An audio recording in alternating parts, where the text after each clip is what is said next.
J'ai suivi récemment une actualité avec l'église évangélique de la France qui à 94% ont voté le droit aux pasteurs de pouvoir faire les mariages homosexuels, les mariages gays au sein de l'église.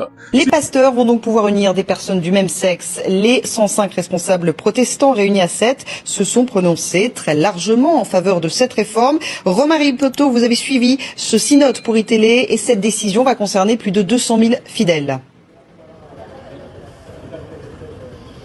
Exactement, près de 250 000 fidèles, puisque cette communauté protestante, l'Église protestante unie de France, eh bien, est la plus importante de France au sein des protestants. Alors le vote a été massif, près de 94% des 105 délégués se sont prononcés en faveur d'une bénédiction des couples de même sexe. Alors cela met un terme à près de 18 mois de débat et de réflexion, puisque tous les protestants ont pu participer à ce débat au niveau des paroisses dans un premier temps, puis ensuite au niveau régional et enfin maintenant depuis 4 jours maintenant au niveau national. C'est donc l'autorisation de la bénédiction pour les couples homosexuels qui a été votée ce matin aux alentours de 11 h. Alors je vous... Si l'église de Dieu s'y met dans quelques années, à quoi ressemblera-t-elle?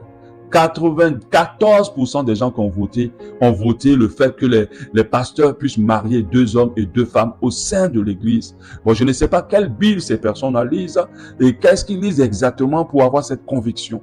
Je ne sais pas. La Bible nous a clairement dit, ne vous conformez pas au siècle présent. Dieu savait que le siècle présent, à un moment donné, va déraper, va aller dans beaucoup de choses avec les raisonnements humains, la logique de la compréhension de la chair et penser que cela soit la vérité. Puisque dans les derniers temps, les gens appelleront bien ce qui est mal.